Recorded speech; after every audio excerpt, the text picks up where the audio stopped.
Este material tiene el propósito de introducirnos al estudio de la palabra de Dios.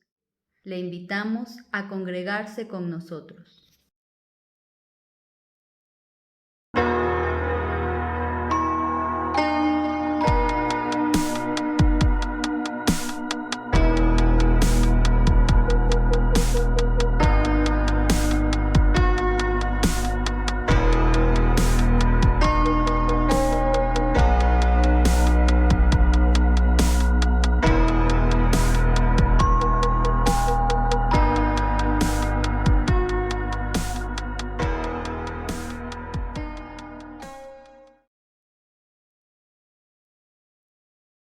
Continuando con las lecciones sobre el tema Con amor eterno te he amado, hoy veremos la lección número 8, que tiene por título Matrimonio y piedad. La vida matrimonial de Oseas aparece estrechamente unida a su mensaje profético. Dios hará de su vida matrimonial su mensaje profético. La vida matrimonial de Oseas expresa la imagen de la unión conyugal como comparación para expresar las relaciones entre Dios y su pueblo Israel, y la imagen del adulterio y la infidelidad matrimonial como expresión de la infidelidad de Israel hacia Jehová, el Dios de Israel. El tema del profeta Oseas es el amor leal de Dios por su pueblo Israel a pesar de su infidelidad e idolatría. El verdadero amor de Jehová por su pueblo no tiene fin. El mensaje de Oseas describe muchos juicios como nación y en forma individual o personal, y todo esto vendrían sobre ellos como consecuencia de su rebelión y por no escuchar las advertencias de Jehová, su Dios. Pero al mismo tiempo, él, como profeta, refleja en forma frecuente el amor de Dios hacia su pueblo amado. Recordemos que Oseas fue instruido por Dios a casarse, Oseas 1, verso 2, y experimentar una vida matrimonial, la cual era una dramatización del pecado e infidelidad del pueblo de Israel. Por lo tanto, la vida matrimonial de Oseas y su esposa Gomer proveen la hermosa metáfora que aclara y enfatiza los temas de libros de Oseas, que son pecado, juicio y amor sincero y perdonador. También el matrimonio del profeta Oseas con Gomer sirvió y sirve para ilustrar el matrimonio de Dios con su pueblo Israel, que es el tema central del libro y que se describe desde el principio del libro del profeta Oseas. Título de nuestra lección, como se dijo anteriormente, es Matrimonio y piedad. Texto: ¿Qué haré a ti, Efraín? ¿Qué haré a ti, oh Judá? La piedad vuestra es como nube de la mañana y como rocío de la madrugada que se desvanece. Oseas 6, verso 4. En este texto, Dios estaba hablando aquí a Israel, que aquí es llamado Efraín, por ser la tribu más grande de Israel. En otras palabras, Dios le estaba diciendo: bueno, ¿qué voy a hacer contigo? Yo te amo, pero tú continúas en el pecado y voy a tener que juzgarte. El castigo es algo que Dios no quisiera aplicarlo, ya que Él quiere salvar y no juzgar. Pero cuando un pueblo o una persona continúa apartándose de Dios, entonces llega el día y el momento cuando tiene que castigarlo o disciplinarlo, buscando en ellos arrepentimiento y que se vuelvan a Él. El pueblo de Israel era religioso, pero no tenía un conocimiento de Dios y se encontraban lejos de Él. La religiosidad, el fanatismo, tradiciones y costumbres siempre han existido, pero en la actualidad observamos que se ha incrementado por la ignorancia y falta de conocimiento, por no leer las Escrituras. Por esta razón Jehová Dios dijo al pueblo de Israel, y lo dice hoy en día a todos los religiosos: porque misericordia quiero y no sacrificio, y conocimiento de Dios más que holocaustos. Oseas 6:6. Y en otra cita bíblica nos dice: ciertamente el obedecer es mejor que los sacrificios, y el prestar atención que la grosura de los carneros. Primera de Samuel 15:22. Los israelitas en los tiempos antiguos eran religiosos, pero como dice el texto base de esta lección citado en el cuaderno, su bondad era como una nube matinal. Solo forma, rituales y ceremonias, todo lo que hacían y presentaban al Dios de Israel era falsedad y mero formulismo y religiosidad. Y continuó diciendo: y como el rocío de la madrugada que se desvanece. Este era todo el significado de su religión. En nuestros días se siguen observando a muchas personas que llevan puesta la religión como una ropa ligera y suelta, algo que se pueden quitar y poner en cualquier momento sin ninguna dificultad. Por esta causa Dios declaró su juicio sobre aquel pueblo rebelde y contradictor, y lo sigue haciendo a todos aquellos que tienen apariencia de piedad, pero niegan la eficacia de ella. Segunda de Timoteo 3:5. Por tanto, es necesario ser sinceros con Dios, es necesario buscarle, conocerle y tener una comunión íntima y personal con Él, y tener una experiencia transformadora que cambia su vida para siempre. Si así lo hace, es decir, cambiar de la indiferencia a interesarse en las cosas de Dios, así vendrá el deseo de leer la palabra de Dios, porque Dios es el que en vosotros produce así el querer como el hacer por su buena voluntad. Filipenses 2:13. Este es el momento de reunirse en familia para efectuar el culto familiar. Tan importante llevarlo a cabo para tener cada día esa comunión íntima todos los miembros de la familia con nuestro Señor Jesucristo, y juntos expresar gratitud, leer las Escrituras, orar, alabar y adorar al que nos amó y nos lavó de nuestros pecados con su sangre. Apocalipsis 1:5.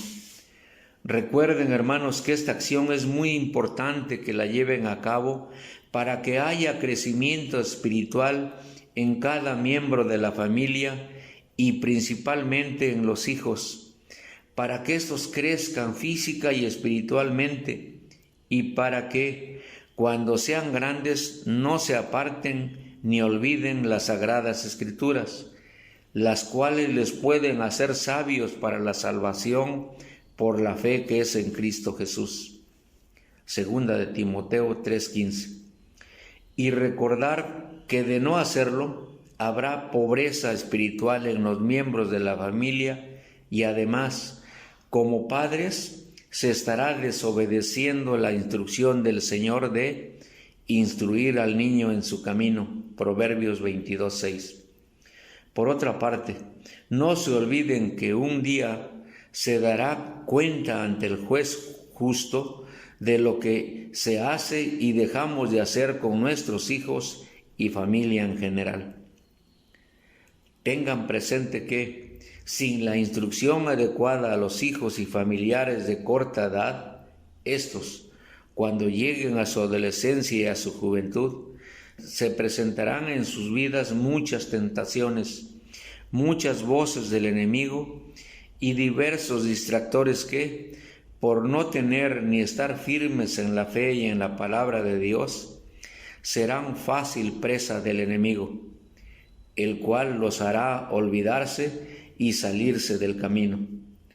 Por esta razón, es importante instruir y fundamentar en forma adecuada la palabra de Dios, para que, cuando se presenten los pensamientos, las propuestas e invitaciones de Satanás para tentarlos, sabrán decir no y tener presente el consejo y la exhortación del Señor. Someteos pues a Dios, resistid al diablo y huirá de vosotros. Santiago 4:7. Asimismo, recordar que el trabajo y responsabilidad de instruir a los hijos empieza en el hogar y con la familia. Y Dios es quien le hablará al corazón y lo guiará en su camino a la salvación. La porción citada para leer comprende los capítulos 5 al 8 del libro de Oseas. En el capítulo 5 el profeta continúa tratando el tema del pecado del reino del norte y exponiendo el hecho de que el juicio vendría sobre ellos. En Oseas 5, verso 1, Dios comenzó dirigiéndose a los sacerdotes y al rey, quienes eran los representantes del liderazgo de la nación. Pero tristemente, tanto los sacerdotes como el rey, quienes debían ser ejemplo, estaban en el mismo nivel de inmoralidad y pobreza espiritual que el propio pueblo, lo cual los llevó a recibir el juicio inminente por parte de Jehová, el Dios de Israel. No se debe olvidar, hermanos, que todos los creyentes somos reyes y sacerdotes para Dios. Por tanto, debemos ser ejemplo en todo y dar un testimonio ejemplar a la iglesia en general y servirle con temor y reverencia, ya que de no hacerlo así, al igual que el pueblo de Israel, el juicio de Dios vendrá sobre todos los rebeldes, infieles y desobedientes. Por su actitud y rebelión, Dios acusa a Israel de soberbia, ser altivos y arrogantes.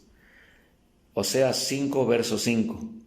Pecados que Dios castiga con severidad. El mismo Dios declara: mas la persona que hiciere algo con soberbia, ultraja a Jehová. Esa persona será cortada de en medio de su pueblo. Números 15:30. Oseas advierte que tanto Efraín, es decir, Israel, como Judá, tropezarían, es decir, andarían en idolatría desafiando a Jehová, y por tal motivo recibirían el juicio de Dios. Oseas 8:12 dice: le escribí las grandezas de mi ley, y fueron tenidas por cosa extraña. Al decir Dios estas palabras, quiere decir que la gente, los israelitas, no sabían nada sobre la ley de Dios. Por eso, era cosa extraña para ellos. En otras palabras, Dios les estaba diciendo: les he dado mi palabra escrita, y para ellos es extraño. Les escribí las grandezas de mi ley, pero ellos la veían como algo extraño porque la ignoraban. Esa fue la razón por la que Jehová los mandó al cautiverio. Israel había recibido advertencias escritas y audibles, todas oportunas y suficientes, y por lo tanto no tienen ninguna excusa. Esto mismo sucede hoy en día. Usted seguramente tiene una Biblia, tiene literatura con temas cristianos, reciben audios y pláticas en video. Pregunto, ¿leen la Biblia y los escuchan? En la Biblia se encuentra la voluntad escrita de Dios, y lo que Él quiere y desea es que se le obedezca. Para ello tienen que leerla y escudriñarla. Pero si también es cosa extraña para ustedes, es porque la tienen en poco y la ignoran. Y para todos aquellos que así actúen o respondan, el castigo también vendrá sobre ellos.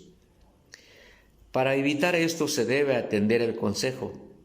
Ocúpate en la lectura, la exhortación y la enseñanza, ya que las sagradas escrituras te pueden hacer sabio para la salvación por la fe que es en Cristo Jesús. 2 Timoteo capítulo 5 verso 15. Al pensar en matrimonio y piedad, que es el título de nuestra lección, ¿cuál ha de ser el ministerio que desarrolla todo esposo? Es el instruir en la palabra de Dios a su esposa y a su familia en general, ya que él es el responsable de ello ante Dios, el cual le pedirá cuenta de cada uno de ellos. Como se mencionó anteriormente, deben tener el culto familiar cada día y tener momentos de oración en familia y también en forma íntima y personal con Dios todos los días, orando por la esposa e hijos, para que éstos también en forma personal se ocupen en escudriñar la palabra y tengan un crecimiento espiritual, llevando una vida de obediencia agradable a Dios y conforme a su voluntad. También el varón es responsable de la piedad de su cónyuge y de sus hijos. Para ello debe orar a Dios para que esa piedad, es decir, la presencia y el temor de Dios en sus vidas, sea verdadera y sincera, y no caer en el error de Israel y de Judá, a quienes Jehová calificó de tener y mostrar una piedad efímera, pasajera, corta y de poca duración, es decir, como la nube de la mañana y como el rocío de la madrugada que se desvanece. Oseas 6:4. Oremos.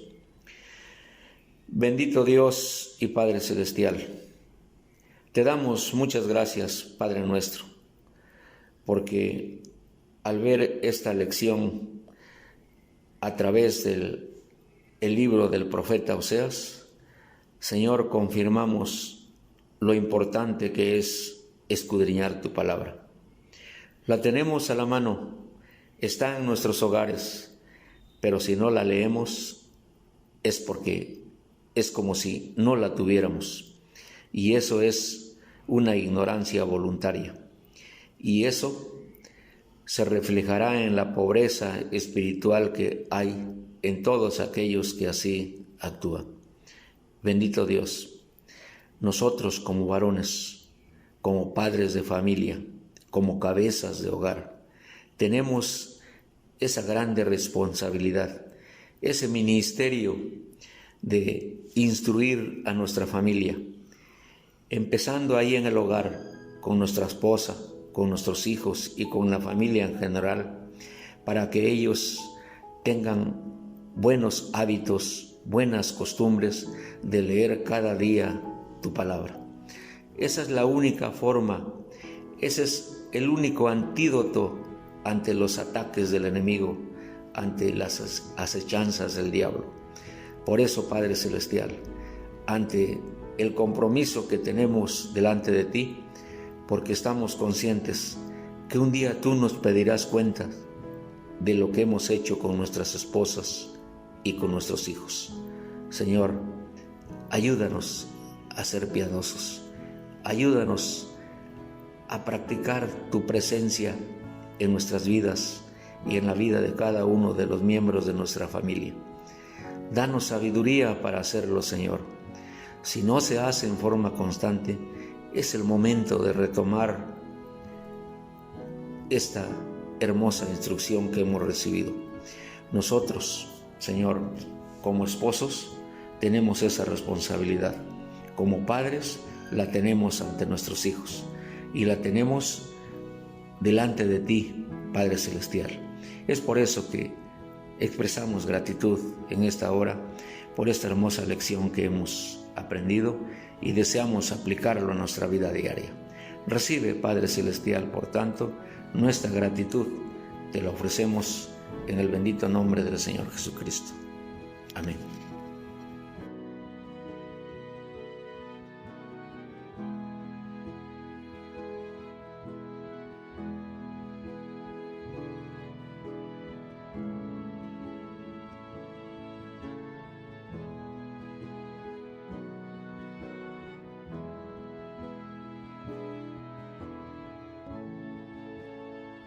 Le invitamos a asistir a nuestras reuniones.